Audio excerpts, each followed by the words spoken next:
Thank you, and hi to everybody. I'm calling in from Dubai. Originally, I planned to and hope to actually be able to join you in person, but unfortunately, my travel arrangements couldn't make this. So yeah, I'm the founder of a company called Wing.Studio. It's a project that we are currently busy with to help solve youth unemployment. I'm an ex-South African, which is probably why I took on this specific challenge. But we're also doing this not only for South Africa, but for the global target audience. I'll tell you a little bit more about Wing.Studio during the course of the presentation. But I want to talk and give you a little bit of thought today about where is the future of jobs going, what the role is of robots, and how is that likely to affect careers and how we prepare young talent for the world of work. So there's definitely, I think we will all acknowledge that there are big changes in the world of work. And before I go into specifically what's happening with artificial intelligence and machines and robots, I want to quickly just illustrate a few other trends that are really significant, and that's part of the whole equation here. So obviously, COVID has brought in a lot of new changes, but before COVID, we already dealt with a few significant trends in the world of work. Firstly, technologies that make us more productive. I don't have to say more about that. Some online learning that's just exponentially growing. If you look at the stats of the growth of online learning, it just doesn't stop growing, and it as a market opportunity, it's now the compounded annual growth rate of over 16%, probably one of the fastest growing commercial industries in the world right now. Another big industry trend or job workplace trend is inclusion and diversity. I think in South Africa, we're very used to it, but I think sometimes we underestimate how big a deal it is in the rest of the world as well, and how big that sits on the mandate of large employers all over the world. Of course, digitization, which I'll speak a little bit more, including automation, AI, machine learning, and robots. And then after COVID, there are specific trends that's also impacting the context very significantly now. Where we work is changing. Right now, there's probably a lot of people sitting and dialing into this event from all over the world.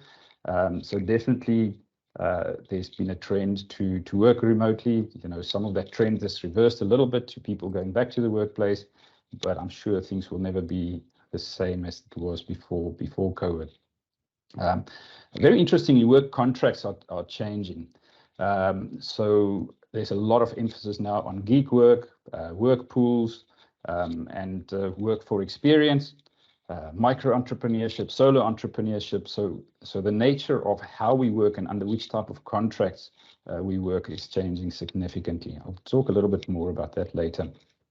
And then, of course, remuneration models. The old concept of a fixed salary for showing up from 9 to 5 is really just, there will be less and less people who are actually engaged in the world of work under that framework. So let's get to the exciting and juicy stuff of robots. So I think the question that we all are wondering about is, will robots take over our jobs? And firstly, let me look at a little bit about what the evidence is saying, what the scientists are saying. So there's been a very famous, probably the best published research by Rogers and Freeman in 2019. And so they did a quantitative analysis of what does the research actually say? Are we getting, are there less work opportunities because of robots, and does it impact our pay? So they basically concluded an additional robot per 1,000 workers reduces the employment to population ratio by 0.18%, 2.34, and wages are also reducing by 0.25 and 0.5.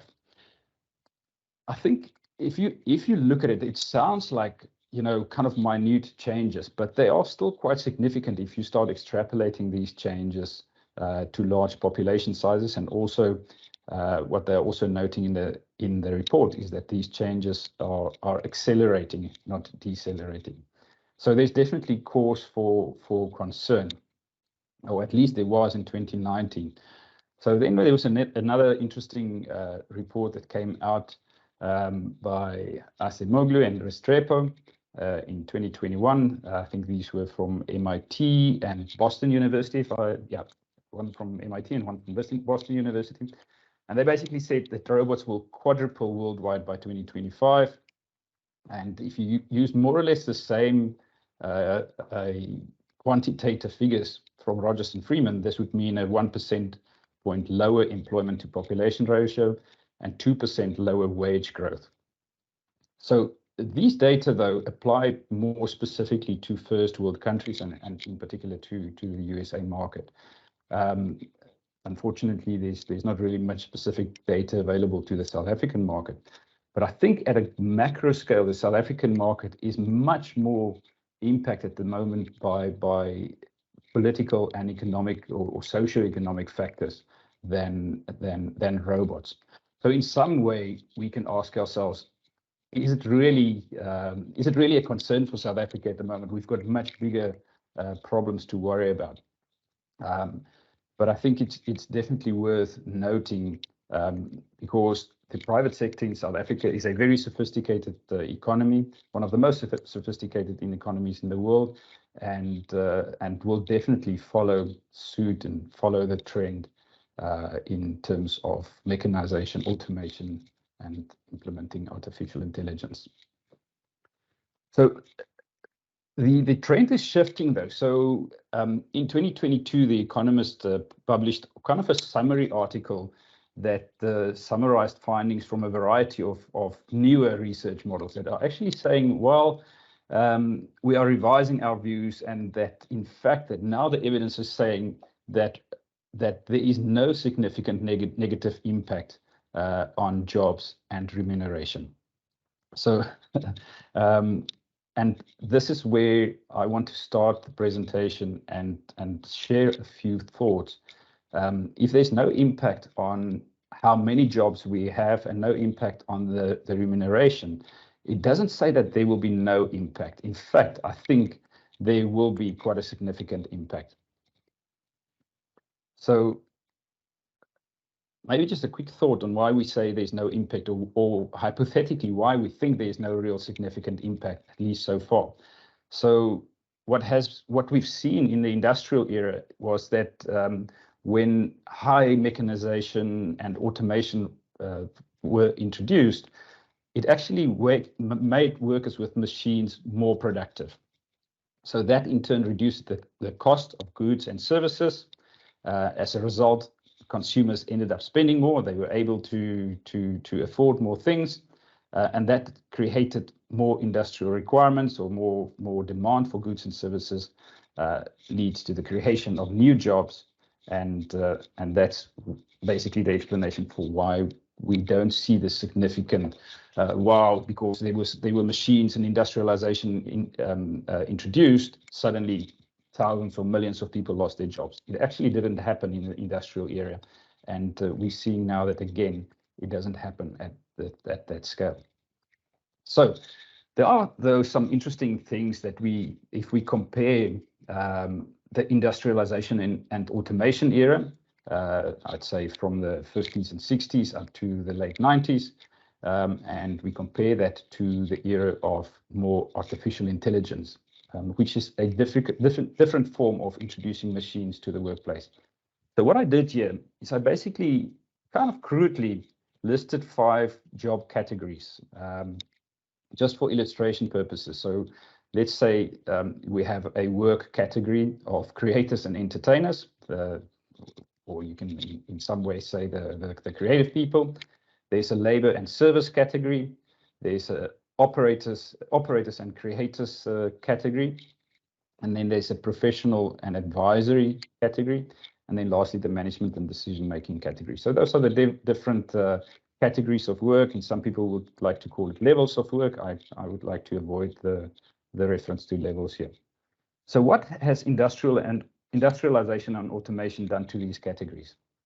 So The evidence has shown that there's not really been a significant shift in work opportunities for creators and entertainers.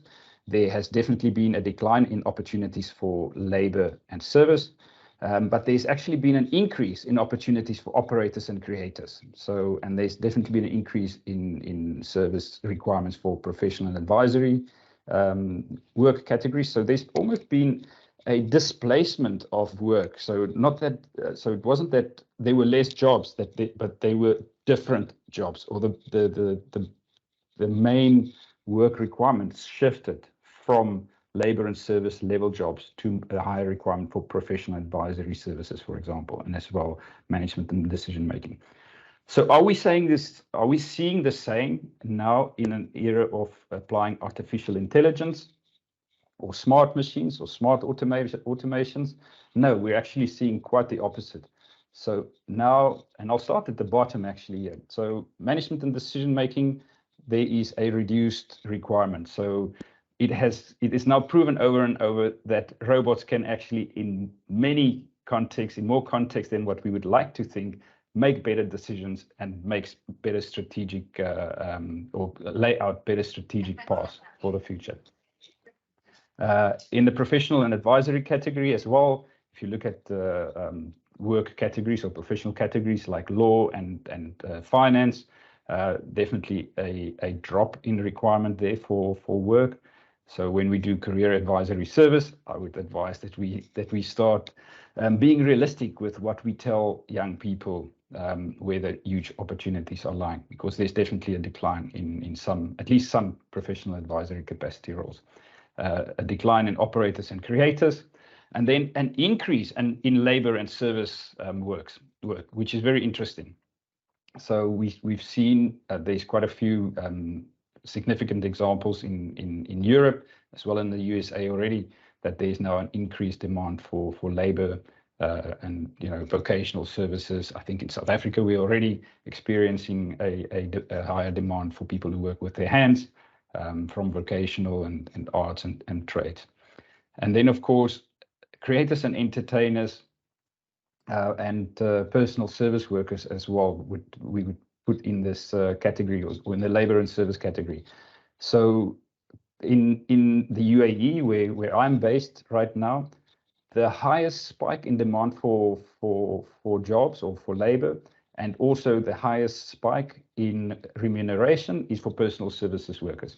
So that would include personal trainers and gym or fitness advisors. It includes nail technicians, beauty technicians, massage professionals, a significant spike in demand for those types of services.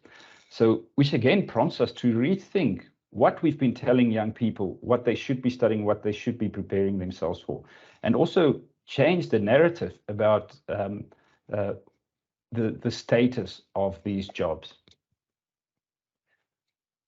So if I become a little bit more pragmatic about what robots will take over, and again, what I'm putting up here is not what we predict for the future. This is already happening now. These are the role categories that robots are taking over as we speak.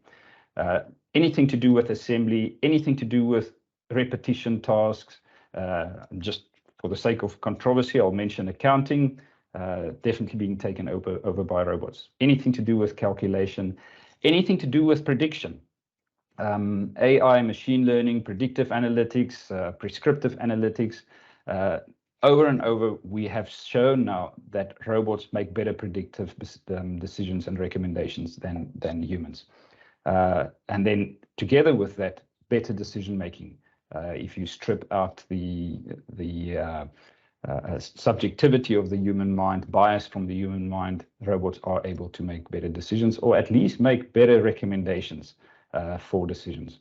And then together with that, and might be a little bit controversial, but there is a declining demand for what we would call traditional management and supervision. So fortunately, there are some things that we are keeping. Humans are keeping personal services and personal care, as I mentioned in the previous slide as well. Vision and innovation. Somehow we can still and should still, and hopefully in perpetuity, play a strong role in creating a vision for a better world, and executing and aligning robots and computers towards that vision and innovating accordingly. Humans are still good at implementing politics and policy. There's a massive shift and massive demand and huge global work at the moment, also around policy and politics around computers, and regulation around computers and AI and robotics. Of course, arts and culture. We can still keep on expressing ourselves creatively. I don't know if any of you've seen the interesting work that robots are doing or AI is doing right now in arts and culture as well. I won't go down that rabbit hole, but if you're interested, just Google AI in arts, and you will find some really mind-blowing stuff in how robots are creating art right now. And then lastly is also an interesting one around robot handlers. And robot handlers is a broad term for a lot of things, from coding to teaching machine learning models. If anything, if you have young kids right now looking at careers, one of probably the best things that you can guide young people into now is into the broad area of robot handlers, working with AI, teaching machine learning models. In fact, right now in Wing Studio, we are busy recruiting students to help us with teaching machine learning models. So I'm going to go a little bit now pragmatically to young talent, and this is what we specifically work with in Wing.Studio, and share a few thoughts in what is it that we need when we talk about young talent. Maybe at the risk of oversimplifying, I think we need three broad categories of contribution. Firstly, we need to help young people to perform ad hoc tasks. And what I mean by ad hoc tasks, it means tasks that come up without the repetition. So repetitive tasks that happen over and over again, machines will do. But humans still have that capability to rapidly respond to a new requirement and perform a task that hasn't been done before or is done quite seldomly. So humans in the workplace will be kind of almost on standby to perform ad hoc tasks. In order to perform these ad hoc tasks, we need to be able to rapidly acquire skill and knowledge. The next broad category is we need to teach our young people how to add value. And it is about both a mindset of adding value and also the skill of spotting opportunities, spotting the requirements in the world around us, whether that's a social requirement or a business requirement, and responding to that and addressing that. So the philosophy and the mindset of service to others, community, and environment. And then lastly, how to earn. This is something that I'm really passionate about and spending a lot of time in what we're doing in Wing Studio at the moment. Is we know that there will not be millions of new jobs created.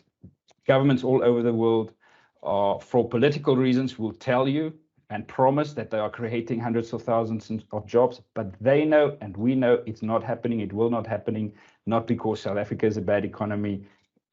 The best economies in the world are struggling with the same thing. They cannot create jobs en masse because of the broader trend of automation and AI. So the way, and I'm specifically referring to the traditional concept of a job, the concept where I get an employment contract, a permanent employment contract, and I go to work from 9 to 5 and I get my salary almost guaranteed at the end of the month. That concept of jobs will not cease to exist, but there will be a very few people, a small percentage of the population that actually work in that way. So what does it mean? We need to learn how to earn. We need to learn micro-entrepreneurship, how to position ourselves in micro-entrepreneurship or solopreneurship, more common terms, freelancing or gig work, and which means that if I'm a freelancer or a gig worker, I need to know how to sell myself. If I previously was engaged, let's say I was a plumber working for a plumbing company, I didn't really need to be able to sell my services. I just needed to respond to my boss telling me to rock up at the house at 5 p.m. and go and fix a pipe. Now, as the same plumber, as a solopreneur, I need to be able to sell what I have to offer the world. So sales, sales, sales. We need to teach our kids how to represent themselves and how to publish their abilities with credibility and substance. We are working a lot right now with the concept of transferable skills. And in some way, some people think that the word transferable skills is a replacement of soft skills. I don't think it's that simple. I think transferable skills incorporates soft skills, but it is a broader concept of some quite technical skills. The UNICEF model basically categorizes transferable skills as those skills that you can take with you or transfer from one experience or one context to another, or it's basically skills that you can use to add value in almost any context. So if we are growing and developing young talent with a good substance of these skills, we know that they'll be able to drop into almost any work environment and add value. A big international recruitment company or workplace readiness company called Workopolis, they did a survey. And they surveyed thousands of large-scale employers, actually. And they asked the big question, why are you hesitant in hiring young people? And that's the question that we at Wing Studio are busy with every single day. That's the thing that drives us, is how do we get the world of work to be more open to give young people a chance? And that chance doesn't necessarily have to be a job, but just an opportunity to earn. And these are the things that they came up with, and please don't laugh, but this is the truth spoken from these organizations. Firstly, appropriate dress. Secondly, knowledge of the company. And the third one, having the ability to identify and articulate their talents. So if I didn't give you these three top results and I asked you to tell me why you think large employers are not giving young people a chance, most of you would probably have come up with a lot of other things, you know, lack of skills and lack of preparedness for the world of work and so on. But I think a lot of employers are already in a space where they realize they can't expect somebody to graduate from CPUT and walk into the world of work and be ready to do whatever.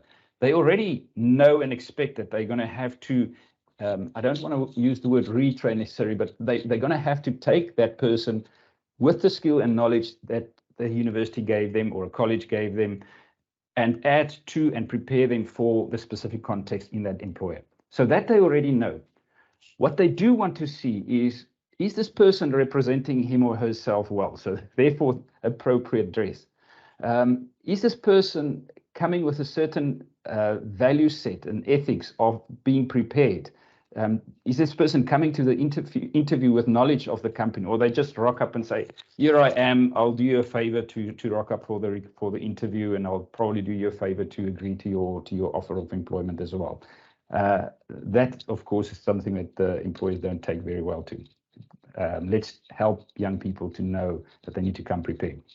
And then lastly, having the ability to identify and articulate talents.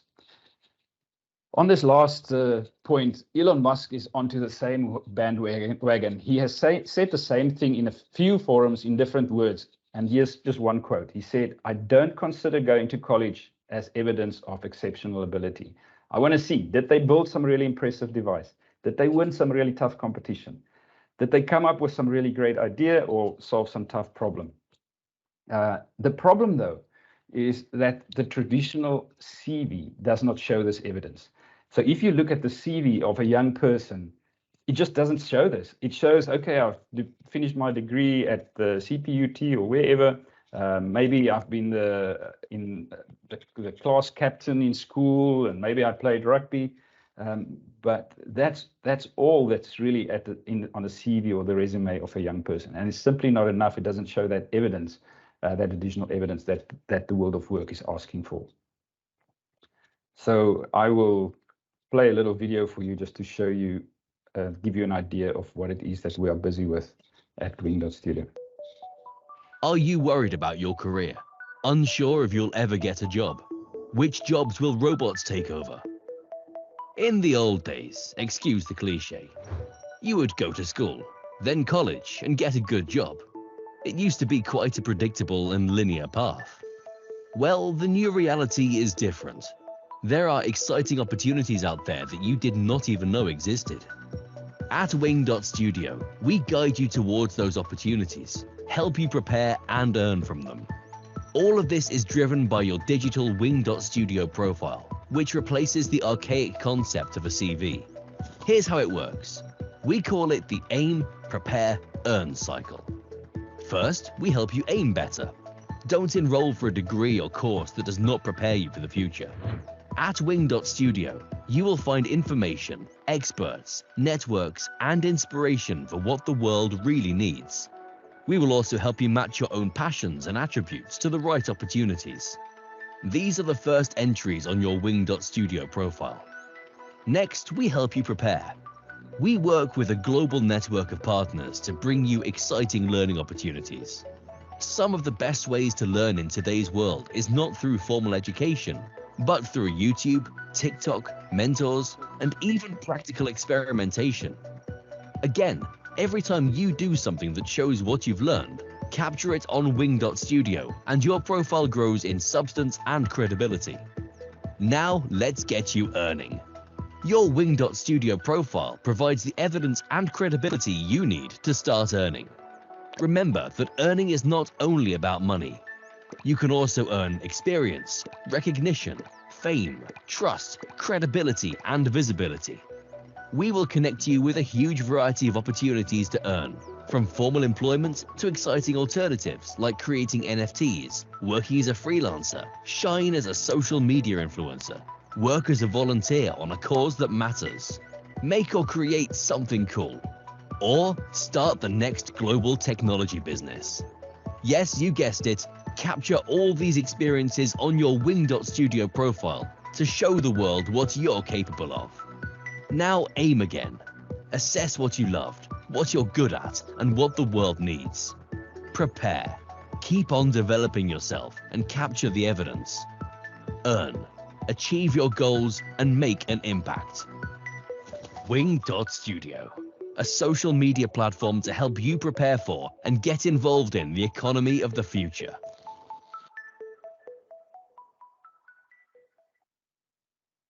So that's it from me. I thank you for your time.